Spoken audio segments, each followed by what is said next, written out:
Lugia is back and Sky Attack has been buffed. How has this raid changed? Is Lugia any better now? Well, I got some graphs and facts to let you know what's going on. So on the left here, we have Lugia's counters before the update to Sky Attack, and this is Lugia's counters after the update. On the right, you can tell that I made this graph very hastily. It is a little formatted poorly here. Link to album of graphs in the description. The Lugia raid we previously experienced last summer had Dragon Tail, Extrasensory, Sky Attack, Hydro Pump, and Future Sight. Our new Lugia has all those same moves, it's just that Sky Attack is a little bit stronger. There's another difference you'll notice between these two graphs. I included these asterisked attackers here, and that just indicates the weather. You'll see Cloudy Golem, Cloudy Golem. So yeah, all that's really changed. The DPS is the same. All that's really changed is everyone's taken a little bit of a step to the left, which means their TDO is lower, which means that they're fainting a little bit earlier than usual on average. So yeah, the fight really hasn't changed. Everything that was good is basically as good as it was before. These two graphs here compare the Sky Attack counters directly. So this is using Dragon Tail and Sky Attack with no dodging because Deathloop glitch, right? And yeah, the counters, once again, exactly the same, very similar positions. It's just that they've all taken a step back in their total damage output because they're going to be fainting sooner because Sky Attack hits a little harder, but it doesn't seem to be that significant in the grand scheme of the fight. So what you used before is good, and if you watched the part 1 of this content, then you're already set. Going back and forth between those graphs can be a bit cumbersome, so I have completed my Lugia counter graphic. Link to that in the description too, as a quick reference as to what's good against Lugia. So obviously Raikou is your MVP, followed by Tyranitar. If you're using partly cloudy weather, even better.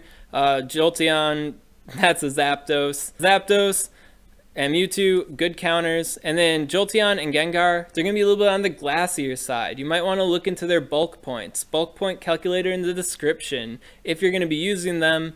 But very good DPS there. And I included a little new thing here, a little gradient. Shadow Claw is better than Sucker Punch, is better than Hex, to let you know what the good attack is on Gengar. All the attacks are good. Well, Shadow Claw is way better. So yeah, if you got Shadow Claw Gengar, good on you. And versus Hydro Pump specifically, if you're lacking the above options, or if your Pokemon, it's like a little, you're rock heavy, you know, relying a little bit on Tyranitar here, you might find some good use out of a Gyarados with Bite and Crunch or Hydro Pump. And Kyogre makes a particularly tanky option with the Waterfall and Blizzard set. And the Hydro Pump and Thunder, they're not that far behind, but they're notably far behind, and they're about the same. So I put Blizzard greater than any. And some alternative options below. Basic counter graphic, you've probably already seen it. Now in the part 1 video, I asked you guys in it if you wanted to know anything specific for the part 2. So Fitlum here said, great info. I'm looking forward to your infographic as always.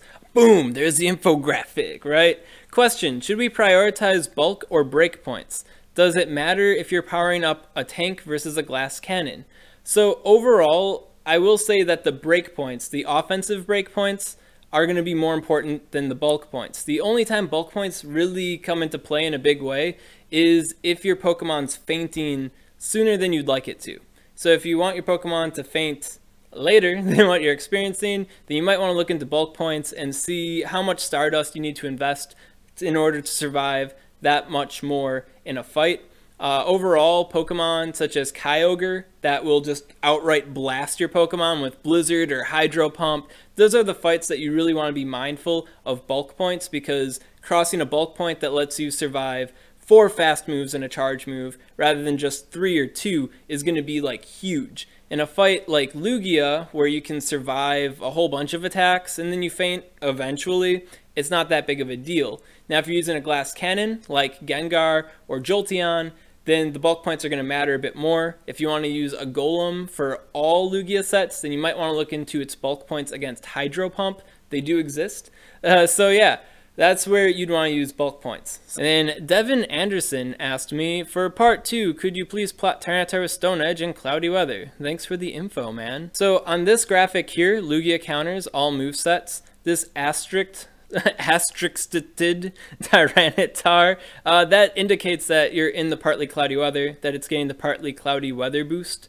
And so that's the difference. This is the Crunch Tyranitar. Stone Edge performed like kind of very close to it, so they're about the same. But if you're using Stone Edge and Partly Cloudy Weather, its DPS rises up to the level of like Mewtwo and Zapdos, weather boosted Salamence. So yes, Tyranitar will be a much better option with Stone Edge in Partly Cloudy Weather. I don't have Crunch Tyranitar in Foggy Weather plotted because Foggy Weather doesn't exist. When I put this up in the album, I'll make sure to put like a little legend to let people know what these asterisks are about.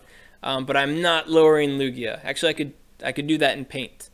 I will lower Lugia. So as far as Sky Attack's buff, well, what's up with that? Well, Sky Attack's been buffed, right? The base damage has been changed from 70 to 80.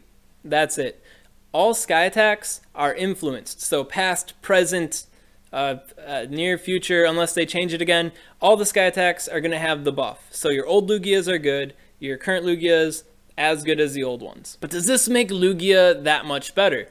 Well, let's look at Sky Attack's qualities as a charge move first. So a simple way of seeing if a charge move is good or not is to look at its simple DPS, which is just its power divided by its time. Now this kind of eyeballing of if a move is good or not only works for moves of the same energy cost, because obviously a single bar charge move with a huge number, it's going to be better than the multi-bar one, but the multi-bar one, you get it that much sooner, and then there's fast attack damage to consider. So overall, if you're going to do this lay method of trying to see if a charge move is good or not, you're going to want to go with comparing it to other moves that have the same energy cost. So a really good one that we all know is super broke if you follow the Swagman is Wild Charge. You can see that Wild Charge has a base power of 90 and it has a move cooldown of 2.6 seconds and it gives it a simple DPS of 34.62. Another really good move that you might be familiar with is Dynamic Punch. You'll see that it's got a base power of 90, a move cooldown of 2.7 seconds, and a damage per second of 33.33. Looking at Sky Attack, we have a base power of 80 and a move cooldown of 2. That's some pretty simple math there to get the damage per second, the simple DPS, being 40, which sounds like it's off the charts, to be quite honest. That's really huge. And if you reflect a bit, the cooldown wasn't changed, and the original base damage was 70, which means its simple DPS was 35. So was Sky Attack already super good and now it's just that much better? Not exactly. If you've seen my Outrage versus Draco Meteor content, you'll know that there's a lot more going on with DPS than simple DPS, and that there's actually like a whole gradient of scenario-based DPS considerations, right? Based off of the damage per energy of the charge move, the DPS of it, of course, the damage you're doing with your fast moves, how fast you gain that energy when your Pokemon faints, the incoming energy gains from the raid boss or defending Pokemon attacking you. There's a lot going on. Fortunately, Double Felix and Bioweapon made this nice sort of model, this gradient, to see the full range of what the DPS of a charge move can look like, so you can compare them a little bit more closely. And if you look at it that way, you'll see that Sky Attack is pretty great, but it's not exactly crazy OP like the simple DPS model will have you believe. Forgive me, I'm gonna have to read off my little chart here because it's kind of numbers intensive. Let's start out with some already known, very explosive high DPS combinations. Looking at Counter Dynamic Punch first, there is a range of DPS, all things considered, that goes from 19.972 to 23.468. And that's like the standard, like, this is a very, very good DPS combination. Looking at Thundershock and Wild Charge, you'll see that there's a comprehensive DPS range of 19.262 to 23.13. In the range of the Counter Dynamic Punch, it looks like Counter Dynamic Punch is a little bit more explosive. Different type moves, both very good. And if we look at our new Sky Attack, new and improved, it is now at 19.914 to 23.797. Left side of the range, you'll see that Counter Dynamic Punch is doing a smidge better, but at the upper end of the range, it looks like Sky Attack is beating it out. Now, for a frame of reference, the old Sky Attack, much worse. Old Sky Attack had a comprehensive DPS range of 18.366 to 21.582. So much worse. And I mean, it sounds like 2 DPS. And you might be thinking, Ryan, Swag, that's just 2. Well, hey man, look at my graphs. Yeah, this is my Lugia graph from before. You'll see that this is 10 DPS and that this is 12 DPS. That's pretty big right there, right? 10 DPS, that's like basically Kyogre. And I have Kyogre as a tank option. You know, very low DPS, but very good survivability. And you'll look at the super good DPS options, such as Partly Cloudy Golem or Raikou, and they're hanging out at 12. So clearly, 2 DPS, that's kind of a bit to get excited for. So does this mean that Lugia is super broke now? Not exactly. Looking over Pokebattler simulations, it doesn't appear that Lugia has taken on any new roles with this buff, but Lugia is now able to function in its current roles that much better.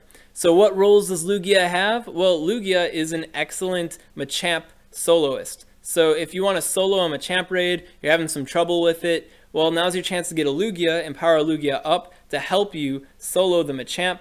Good breakpoint for that is 31.5. If you want to put your skills to the test and you powered up your Lugia enough, you can even 1v1 the tier 3 raid boss Machamp with a Lugia.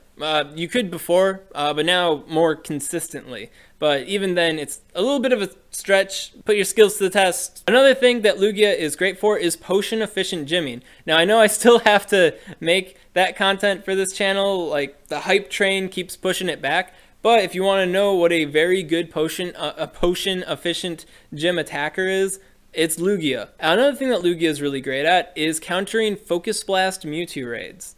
It's already been good at it. Now that it's got better DPS with Sky Attack, it's even better for it. I guess the TLDR of the Sky Attack buff is that it is now quite possibly the strongest charge move to exist in the Pokemon Go game. It's basically limited to Lugia. The other Pokemon that get it, they're not doing anything meta relevant soon. Lugia operates in some very specific niches already where it basically dominates, and the Sky Attack buff does help it. It allows it to do what it's already doing that much better. It doesn't unlock any new roles for Lugia that Lugia didn't already have. So not bad. So if you already invested in Lugia, that much better. If you've been on the fence about powering up a Lugia and you're still having trouble with those Machamp raids, then you should probably power up a Lugia if you get one, man.